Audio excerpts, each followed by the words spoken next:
On me dit souvent que c'est pas facile de comprendre le fonctionnement financier d'une commune, de la collectivité.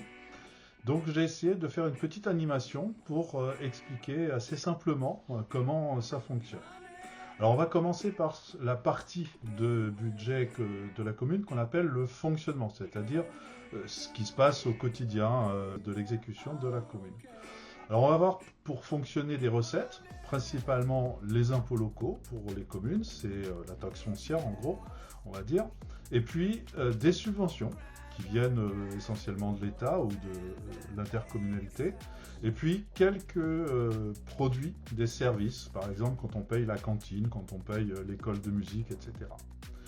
Toutes ces recettes de fonctionnement représentent une somme, ici 26 millions d'euros cette année pour Plaisance, qui vont être utilisées pour les dépenses de fonctionnement, donc pour payer par exemple les salaires, c'est la plus grosse charge de la commune, 13 millions d'euros, mais aussi d'autres dépenses comme l'électricité, le chauffage, etc.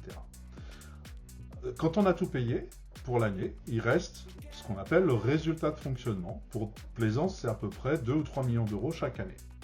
Ce résultat de fonctionnement va être versé dans les investissements, va servir à financer les investissements.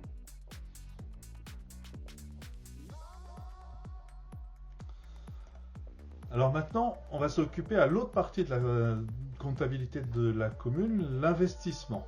Qu'est-ce qu'on a comme dépenses d'investissement dans la commune? Tout d'abord, on va avoir les projets que la commune réalise chaque année. À Plaisance, entre 3 et 10 millions d'euros chaque année de projets.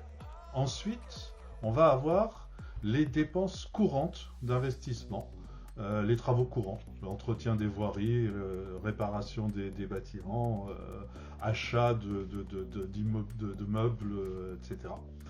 1 à 2 millions d'euros chaque année. Et enfin, on va chaque année rembourser une partie du capital de la dette, puisqu'on a emprunté.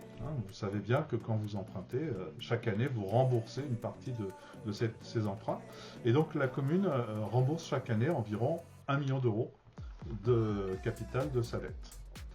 De l'autre côté, pour pouvoir financer donc ces différents investissements, qu'est-ce qu'on va avoir comme recette? On a vu tout à l'heure, on avait le résultat du fonctionnement qui, de l'ordre de 1 à 3 millions d'euros chaque année, qui venait financer.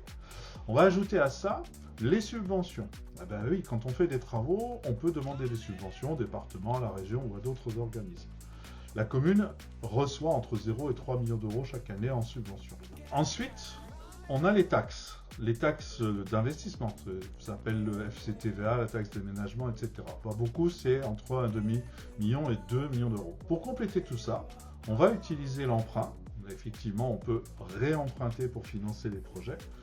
La commune emprunte entre 0 et 2,5 millions d'euros chaque année. Et là, pour compléter, on a deux bonus. Le premier, c'est l'excédent reporté des investissements. Oui, quand on n'a pas dépensé toutes ces recettes d'investissement qu'on avait reçues dans les projets, dans les travaux, eh bien, on a un excédent. Pour Plaisance, on a un excédent de 1,7 million d'euros. Et on a aussi un excédent reporté sur le fonctionnement. Tous les ans, ce qu'on ne dépense pas en fonctionnement va être accumulé dans une sorte de cagnotte qu'on appelle l'excédent reporté. En 2024, l'excédent reporté pour Plaisance était de 11,7 millions d'euros. Donc on a à peu près entre 12 et 13 millions d'euros de cagnotte. Alors ça sert de fonds de roulement, bien entendu, pour que la commune puisse gérer ses échéances, payer ses salaires, etc. En cas de difficulté. Donc c'est ce qu'on appelle le fonds de roulement, c'est indispensable. Mais un fonds de roulement, c'est pas 10 millions d'euros, c'est quelques mois de fonctionnement. Donc on a le fonds de roulement et la cagnotte qui vont nous permettre de piocher pendant tout le mandat pour financer nos projets.